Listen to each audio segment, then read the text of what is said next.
Hello, welcome back to another breaking news update. My name is Jimmy Boyd, and you are watching Boyd News. I want to thank you so much for tuning in today. I'm back with another update coming out from the war between Russia and Ukraine, and I've got a big lineup of news to share with all of you today. So, we're going to start off talking about strikes inside of Kyiv last night as Russia launched ballistic missiles into the capital of Ukraine. We had at least 6 or 7 Iskander ballistic missiles that were fired.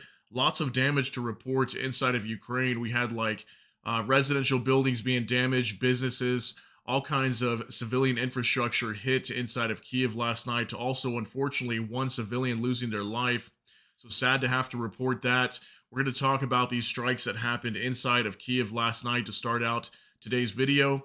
We're also going to talk about Russia rejecting Ukraine's proposal for a territory swap, as yesterday we had Volodymyr Zelenskyy, the president of Ukraine. He came out and said that he was willing to negotiate with Russia to trade territory from the Kursk region that Ukraine currently controls for maybe some eastern territory inside of Ukraine or maybe in the south. We don't know exactly where yet.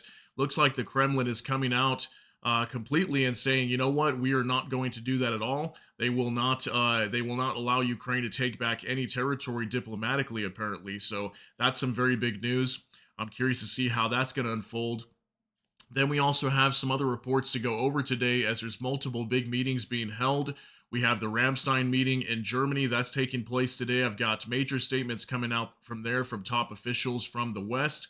And also, we have the defense minister meeting with NATO in Brussels today as well. So, Mark Rutte coming out making some major statements as well. So, we're going to go over all those details in today's video. We're going to go ahead and jump into the news, guys. Got a lot of things to go over with you. So, let's go ahead and get right into this.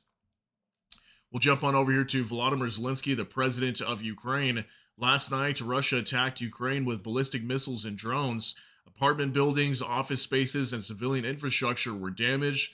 Emergency services are on site, assisting people and dealing with the aftermath of this terror. Tragically, as of now, one person has been reported dead in Kyiv, and 4 others, including a child, have been injured. My condolences to the families and loved ones. This Russian terror against Ukraine will not stop on its own. Putin is not preparing for peace. He continues to kill Ukrainians and destroy cities. Only strong actions and pressure on Russia can put an end to this terror. Right now, we need the unity and support of all our partners in the fight for a just end to this war. Okay, so he shared a couple photos with for us here, showing the emergency crews trying to save people trapped under rubble as lots of buildings were damaged. Here's a firefighter here, trying to put out a flame. Here's another one. Looks like potentially a vehicle or something. I'm not really sure what that is. Looks like a frame of a truck or something that caught on fire, and they had to put this flame out. So go ahead and jump into some other updates here from Nexta. 1 dead and 4 wounded, including a child, due to a Russian missile attack on Kyiv at night. Part of the capital is without power. The liquidation of the consequences of the morning Russian massive missile attack continues. Rescuers continue to extinguish a fire in a non-residential building in one of the districts of the region. Okay, so from what I understand too, I think Kyiv was also heavily attacked by drones. We know that over 120 were fired into Ukraine last night. So not only was Ukraine trying to battle against these incoming ballistic missiles, well, apparently also lots of drones were entering into the city as well. Here's a photo coming out from that area showing major damage to this high-rise building. Looks like this building took some major damage as well. So we got a video coming up next, about like 12 seconds long.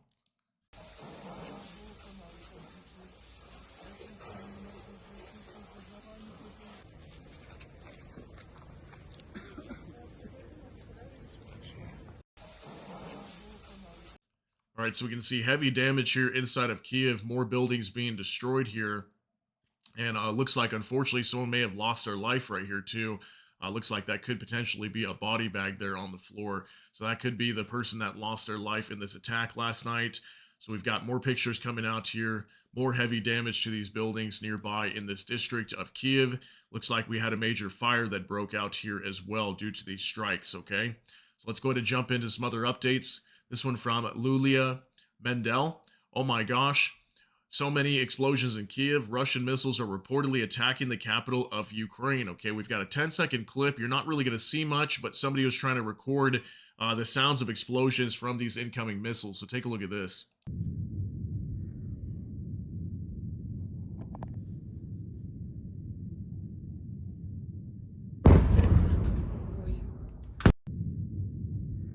All right, so it kind of sounds like that could have been maybe a drone that impacted inside of Kyiv, or maybe it was shot down. Doesn't sound super loud. It doesn't appear to be a missile or anything like that, but definitely lots of missiles coming into Kyiv last night.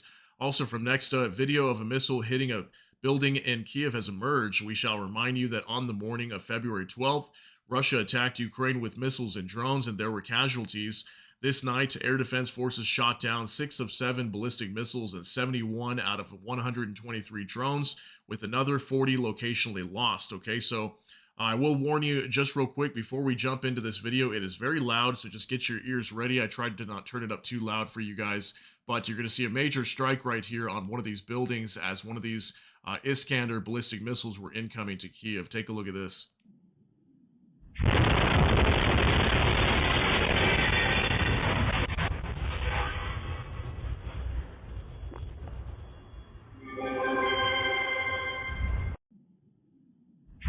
Right, so it looks like we had a massive strike here with one of these incoming ballistic missiles. You can see right over here. It looks like it landed maybe between these two buildings. And I do have a video to show you in a minute that looks like somewhere on the ground we had a massive crater. So it could have been right here where that took place. It kind of looks like it landed in between these two buildings. Okay, so we'll jump into another update now. This is from Max24, a huge crater in the Obolonsky district of Kyiv after the morning strikes. Okay, so here's that video I was talking about. Unfortunately, this video does have some music playing to it, so I can't show you the sound, but we can see a massive crater here, and this could potentially be that same strike that we saw. As, like I told you guys, it kind of landed in between some buildings. That appears to be this same area. But nonetheless, a massive strike here from a ballistic missile coming from Russia last night. All right, now from Victoria, Russia constantly does this to civilians in Kyiv, but the world would lose its mind if a single Muscovite feels the war they started. I'll never understand this logic. You protect the victim, not the attacker. There should be zero restrictions on hitting targets in Russia, especially when we've never touched our civilians. That's their own government specialty. So this was also allegedly another video coming out. It's just like 2 seconds. It keeps re-looping. And unfortunately, it's really hard to see what's going on here. Some of it's even blurred out, probably to protect the area of where what was attacked here inside of Kyiv. But we can see a massive fire somewhere here, as most likely maybe a building was wiped out or something like that. So we definitely had some major fires inside of Kyiv last night also. Now from Anton Gerashenko, the strikes on Kyiv were so strong that people started to lose consciousness from the blast. Not only windows and doors blew out in the buildings, but also sockets. Local resident on the Russian attack this morning, okay? So one of the residents inside of Kyiv talking about this strike last night and how devastating it was. There's subtitles here down below. Take a look at this. Приїхала, що вікна повибивані, двері, всередині навіть розетки повилітали. Дах, посипався дах. Ну, падали люди без сознання просто, чоловіки. Ну, така взривна волна була, що падали без сознання. Приїхала.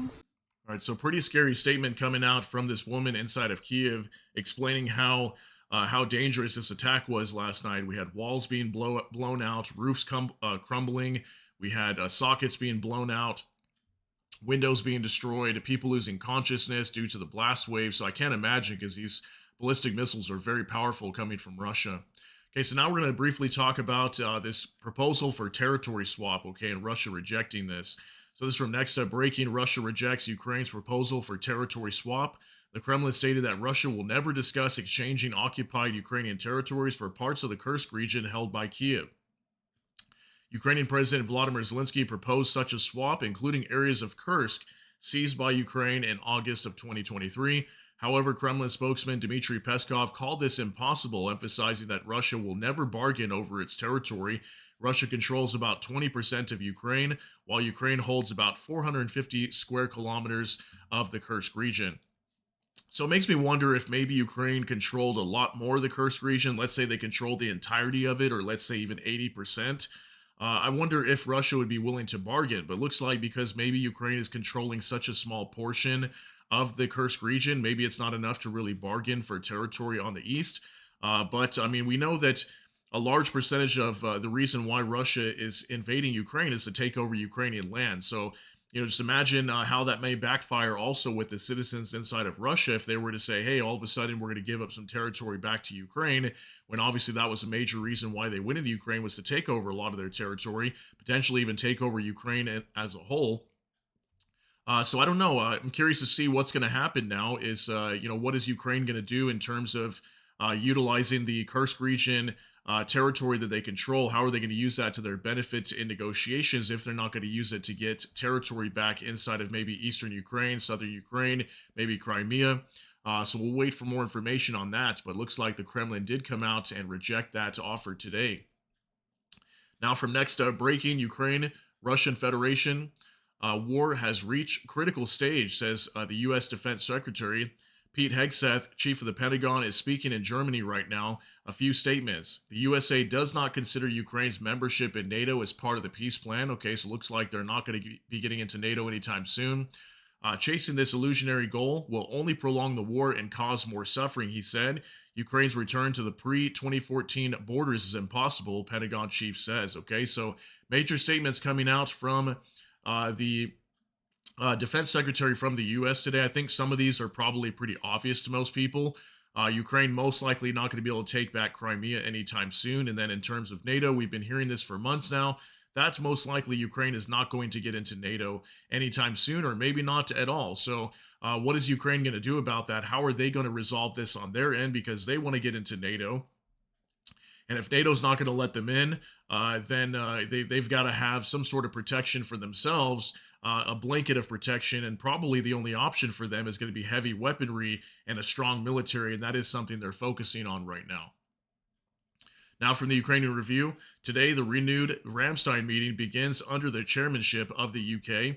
The new U.S. Secretary of Defense Pete Hegseth also participates. On the agenda, stable and timely supply of military assistance in 2025, acceleration of supply of critically important weapons, air defense, aviation, ammunition, investments in the defense industry of Ukraine, and joint projects with European partners. Long-term solutions will also be discussed. Expansion of defense production in Ukraine, financing the Ukrainian defense industry, and the creation of new enterprises, increasing the volume of weapon supplies at the expense of the capacities of the European defense industry. Okay, so some of this having to do with Ukraine, some of it to do with Europe, obviously to strengthen Europe as well. We know that NATO is going to be stepping up with their boosting their defense spending as well. I think many countries are going to start moving towards 5% or more of their GDP for defense spending. So we should be seeing lots of heavy weaponry flowing into Europe, and Europe should be boosting up their defenses as well in terms of their militaries. Now, from the Ukrainian Review again, there is no serious advancement of the Russian armed forces on the battlefield, and that is why they are involving the DPRK, because they do not have a strong army. There are simply very, very, very many of them, says Zelenskyy. Okay, so Volodymyr Zelenskyy has been in a lot of interviews recently, so these are probably some of the statements coming out from him, maybe at different interviews. But the DPRK is North Korea, okay, North Korean forces, in case you're wondering if you're not familiar with that. And it says here, listen, I will not let Putin win. This is what I live for. The U.S. Secretary of State suggested that both Russia and Ukraine make concessions for the sake of peace. Too much is being demanded from a non-aggressor Ukraine. The willingness to sit down with the murderer Putin is a sufficient compromise. Ukraine's membership in NATO is unlikely. Trump can provide security guarantees. The EU can help with financing. Is there a plan B in case nothing comes of this? There is. This is plan B. Russia has 220 brigades, each numbering approximately 3,500 to 5,000 people. Ukraine has 110 and Europe only 80. Last year, Ukraine mobilized 30,000 people every month. Ukraine's lines are not under serious pressure. Okay, so these are some of the major statements coming out from Zelenskyy recently. Is like I said, he was holding a lot of interviews. I think he was with The Guardian, he was with Reuters recently. Lots of major statements coming out from Zelenskyy in regards to this war. So there's some updates there. Now, from next up, Putin will die soon, but I have time, says Zelenskyy from The Economist. President of Ukraine gave an interview on The Economist. He also said that in Ukraine, despite martial law, the policy is more lenient because I love life and freedom. We don't have laws like in Russia. Trump doesn't have a peace plan ready. It's impossible without agreeing with Ukraine. Zelenskyy gets all information about Russia, U.S. negotiations from the press, like the rest of us. Zelensky still doesn't understand the true visions of Trump's team. America cannot be left alone with Russia. Putin will deceive them and give them manipulative information. Okay, so this was a new report coming out from The Economist today. Ukraine's president fears Donald Trump is keeping him out of the loop. We haven't heard any proposals, he tells The Economist, as peace talks looms. So, I mean, we know that there have been somewhat uh, some information coming out in terms of proposals to end this war from the Trump administration, but nothing really concrete yet. We're kind of hearing a little bit of talks, like from Pete Hegseth, about Ukraine not joining NATO, most likely things like that, but nothing extreme yet. But who knows? Maybe the Ukrainian president here does have that information. He could just be saying this for right now, and maybe later on he might come out and say, "Okay, Trump's plan has been revealed. This is what we're going to do, whatever it might be." So these were some new statements today, but something I thought was interesting was when Zelensky came out saying that Putin is going to die soon. Okay, so not sure if he means that literally. As we have heard some information in the past that Vladimir Putin might be sick, but I think that could have just been some propaganda or something, or some fake rumors being spread, because obviously he's still here and it's been months later, probably 6 months or more since we last heard that. Or is there going to be some sort of major hit onto Putin? I don't really know what's going to happen with that, but you guys can let me know what you think regarding that statement. That's a pretty big statement coming from him. Now from Max 24, Budanov, one of the main reasons for Russia's war against Ukraine is to seize our country, our natural resources and military industrial complex in order to use them against Western countries in the future. Okay, so in terms of Russia invading Ukraine, we know that they wanted to storm onto Kyiv the first 3 days in the invasion. Obviously, it didn't work out. But we know that Russia wants to take over Ukraine. That's a huge goal for them. They're just not really achieving that right now, obviously, right? But apparently, Budanov claiming that they could be using the resources and their military industrial complex in Ukraine to potentially use it as a staging ground for attacks on NATO and Western countries in the future. You guys can let me know what you think about that. But that was a new statement here from Kirilo Budanov, okay? Now from Max 24, the UK has announced a new 185 million military aid package to Ukraine, according to Reuters.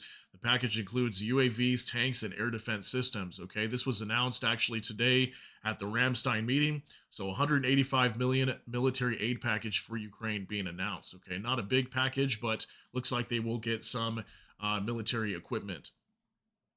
Now, from NOAA reports, Ukraine's SBU has exposed a top FSB mole within its ranks. The collaborator, head of the Anti-Terrorism Center, was personally arrested this morning by SBU Chief Vasyl Malyuk. The SBU documented 14 cases of his illegal activity, even using his position to feed Russia disinformation. So it looks like the Ukrainian officials here within the military were able to capture this man who looks like he was potentially a spy for Russia. And we do have a statement coming out from Vasyl Malyuk. Sorry, guys, kind of hard to pronounce his last name. This was a statement from him. The Ukrainian Review. The SBU's self-purification continues no matter how the enemy tries to penetrate our ranks. He thinks he has all possible forms and methods of conspiracy. He will not be able to do it successfully because we detect and detain them in a timely manner, according to Vasyl Malyuk. Okay, so this was him right here. And yeah, apparently they thwarted this this man who was trying to be a spy for Russia, apparently. And we've been seeing a lot of this recently, okay? There was just a few younger men, I think they were aged like 18 and 19, trying to derail some trains in Odessa. So, there has been a lot of like sabotage events and spying going on inside of Ukraine for Russia, which is expected because they're at war with Russia right now. Russia trying to do whatever they can to get on the inside, get information, and topple the Ukrainian government and their military. So, big update today. Now from Anton Gerashenko, Russia can be ready to attack NATO within 5 years, latest assessment by the Danish intelligence service. Russia has undertaken a major reform of its military production and armed forces since it invaded Ukraine, and today it is able to devote resources, able to rearmament with a view to a war against NATO in the future. Danish intelligence credits material support from the outside for enabling Russia to ramp up its military industrial capacities like this. In case the war in Ukraine is stopped, Russia will be able to devote even more resources towards rearming. They offer 3 stages of Russian preparation if NATO does not keep up with Moscow's rearmament pace. Within 6 months of the war stopping, Russia will be ready for another local war with one of its neighbors. Within 2 years, they will be prepared to fight one or more NATO members and sustain a regional war within the Baltics. Within 5 years, Russia will be ready for a full-scale war in Europe. In that case, in the case that the United States does not get involved. This report underlines once again that a bad peace deal in Ukraine will only embolden Russia. Their economy is running on war tracks and they cannot be easily reversed, nor are there any intentions within Russia to do so. Europe needs to shore up its defenses, and Ukraine will be an integral part of that. A just peace and effective security guarantees will ensure that Ukraine can help Europe maximize its defensive potential. Strong Ukraine means strong Europe. Okay, so big update coming out from the Danish intelligence service today. Okay, so a new report that Russia could attack NATO within 5 years. We've been hearing this a lot. Okay, even as soon as like 3 to 4 years from now. So apparently this was actually announced at the defense minister meeting with NATO, and we do have a response coming from Mark Rutte now. Okay, this is from the informant. Putin could be ready for a major war in Europe within 5 years and believes he can get away with attacking NATO, according to Danish intelligence. Dutch Prime Minister Mark Rutte stated that he takes the Danish intelligence reports about a possible Russian attack on NATO countries very seriously. Putin will lose if he attacks NATO. The consequences would be catastrophic, he said. So we got a 44. Sorry, guys, a 44-second clip here of Mark Rutte speaking, and he's basically going to say that Russia better not try to attack NATO, because if he does, the consequences will be brutal, and there will be a devastating attack coming from NATO, and Russia will lose if they try to attack. So take a look at this. Every thing coming out of the intelligence community, which I take very seriously, and in this case, what comes out of the Danish intelligence community. But it is, of course, we have to take note of this. But let me bring it back to what I said before, and that is that at the moment, if Putin would attack NATO, the reaction will be devastating. He will lose. So let him not try it. And he knows this. The deterrence and defense is very strong. What we have to make sure of is that 4 or 5 years from now, given his speed of ramping up his defense industry production and all the other stuff, but also look at what China is doing in having 1,000 nuclear warheads by 2030. Let me not comment on. Okay, so let me know what you guys think down below in the comments. Do you think that Russia is going to launch another attack onto Europe later, or maybe try to attack Ukraine at a later date? There's so much talk about that, and me personally, I don't really know if this would ever happen in the future. It could. Is this just talk right now, or is this actually a real threat to Europe? I think people could probably agree either way. But yeah, let me know what you guys think down in the comments regarding that, if Russia will launch another attack onto Europe, or maybe one of its neighbors in the near future. Now for Max 24, Estonia is ready to defend Ukraine in the event of a repeat of military actions on the territory of this country in the future, according to Estonian Ministry of Foreign Affairs. Okay, so Estonia coming out and saying, hey, we will step up for Ukraine. We will back them if they come under attack again in the future by Russia. We will roll our troops right in and defend Ukraine. Okay, that's very big. We've heard a lot of the Baltic nations being willing to do this. I know Estonia.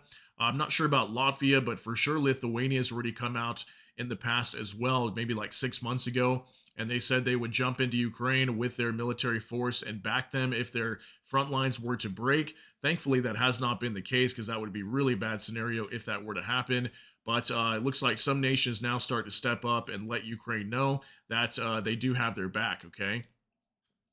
Now from Kyiv Post, during yet another Russian attempt to assassinate Zelenskyy, members of his own team were killed. There was pressure from different sides. There were people who wanted to kill me. There were gunshots. Some people here inside our office were killed, according to Zelenskyy. So this was actually in one of these interviews that were being held recently. As I told you guys, he's been in so many over the last couple days. So apparently something he stated was that there was some sort of assassination attempt on him, and apparently some of his aides were killed, or people working below him. And yeah, some sort of event took place. We don't know all the details, but this was a big topic coming out today, that apparently there was some sort of assassination attempt on Zelenskyy sometime in the past. We don't even know how far back this happened. But fortunately, this video does not have any subtitles, and it's really long. I don't want to drag out this topic too long, but that was a big report coming out today, okay? Now for Max 24, again, GUR hacked the Russian giant Gazstroy Palm, if I'm saying that right, on February 7th to the 8th. Cyber experts attacked the main contractor of Gazprom and 22 other companies that service the Russian oil and gas infrastructure. 120 servers, 2 million gigabytes of documentation, and more than 10,000 computers were destroyed.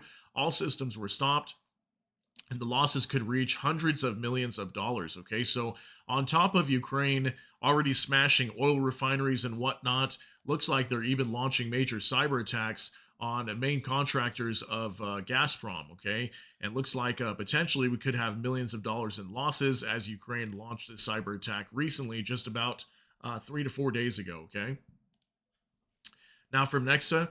Russian jet intrudes into Polish airspace, accident or provocation. Okay, I think this actually happened yesterday, but we'll go over this here.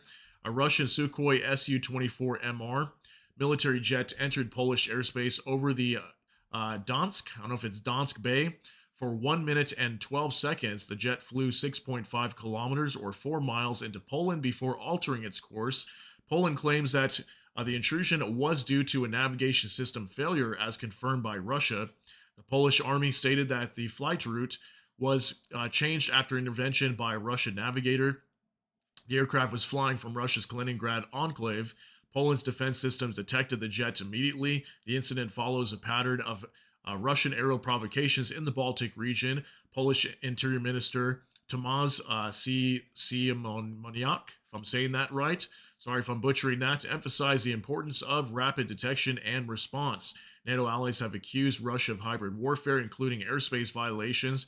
Poland's foreign ministry is reviewing the incident and considering a response. Okay, so allegedly, yeah, looks like we had a Russian Sukhoi Su-24MR fighter jet that was crossing into Polish airspace briefly for about a minute or so. And this actually happened not too long ago up in Finland, I believe, as well. Just a few days ago, we had reports of this happening also. So is this being deliberately done? Who really knows? But this could be more pressure coming from Russia, as we've been seeing Russia doing a lot of things like this, even in the Baltic. The Baltic Sea, we had like patrols being done over there by NATO. I think it was Latvia or one of the Baltic nations were patrolling. Could have been Estonia actually too. And apparently there was even a flare being fired at one of their helicopters doing patrols, trying to watch the Baltic Sea, making sure undersea cables are not being damaged or critical infrastructure. So lots of provocation and aggressiveness coming from Russia recently. Could this be that? Yeah, maybe. Or it could be some sort of malfunction with their navigation system, as kind of they noted here. Okay, now from NOAA reports, Ukraine's Air Force reported on a combined missile and drone attack at night. Shot down 111 out of 123 Shahed drones, 71 shot down, 40 suppressed by electronic warfare, and 6 out of 6 Iskander MS-400 ballistic missiles. Okay, so yeah, we keep hearing like 6 or 7, somewhere around there, ballistic missiles were fired into Ukraine just last night. Mainly those were targeting Kyiv, and looks like a lot of drones entering into Ukraine last night. Okay, 123, that's quite a bit more than usual. Now from the Kyiv Independent, these are the indicative estimates of Russia's combat losses as of February 12th, according to the Armed Forces of Ukraine. All right, so here we go, guys. Final update of the day. Russia's losses as of February 12th, 1,150 troops, 27 AFVs, 121 vehicles and fuel tanks, 27 tanks. Wow, that's a lot. Probably the most I've seen in a while. 53 artillery systems, 164 UAVs, 1 cruise missile, 1 anti-aircraft warfare system, and 1 special equipment. Okay, so 2 big things here. The tanks, 27 tanks, that is a lot. That is probably the highest I've seen maybe in the last 6 months. I want to say usually it's no more than like 15. So 27 tanks, that is a lot being reported on the Ukrainian side. And if you notice as well, the troop number is still much lower than in the recent past. Okay, there was a point for probably 2 or 3 months where it was like 1,500, 2,000 plus every single day. Lately, we have been seeing a lot less troop numbers in terms of casualties on Russia's side. So I'm wondering if this has anything to do with like what we're hearing on the Russian side is they're short on vehicles. We're seeing a lot of them using makeshift cars and turning them into, transport vehicles. And also this could mean that because they don't have vehicles, they can't launch as many attacks, because then they'd have to resort to, launching attacks on foot. Maybe they're short on tanks and other armored vehicles as well. So maybe they just can't launch as many attacks, which is why they're not losing as many troops. Because I can't imagine running around on foot like the North Koreans do up in Kursk and just being wiped out by FPV drones all the time. So they definitely got to have some type of armor, right? So lots of big news coming out from this war in Ukraine today. And once again, another massive attack with missiles striking into Kyiv now. As yesterday, we just reported missiles were going into Ukraine. I think it was like 19 missiles, and we had that major gas storage facility being attacked up in the Poltava region just yesterday. So lots of big news, guys. I want to thank you so much for hanging out here with me to the end of this video. And if you got something out of this, please smash that like button. Also, if you enjoy my content, please consider subscribing down below. Hit the notification bell. That way YouTube can notify you. And with that, hope you all have a great day. Everybody take care and God bless. And we'll see you in the next one.